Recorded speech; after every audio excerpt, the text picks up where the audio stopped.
Денеска сме во теренска посета на изградбата на автопатот Охрид-Кичево, најкомплицираниот, инженерски најсложениот дел на потегот од пресека до над Кичево, значи од влезот во тунелите до над Кичево.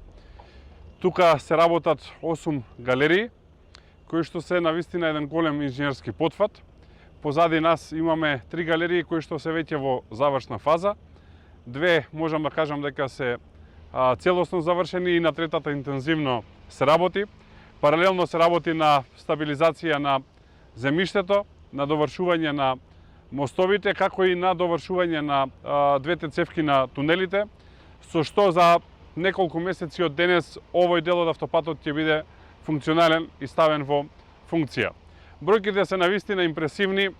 Само овие 3 галерии кои што се позади мене се во должина од 1 километар и 100 метри, додека тунелите ќе бидат најдолги во Македонија, едната цевка во должина од 2 километри, другата цевка во должина од 2 километри и 100 метри, што се, како што кажав, најдолги тунели во Македонија, а галериите прв пат од овој тип се изведуваат не во Македонија, туку во целиот регион. Ова беше најпаметното и најдоброто решение за стабилизација на земјиштето, затоа што може, еве и тука десно од нас да се види дека ова е земјиште кое што не е стабилно и кое што постојано се спушта кон трасата.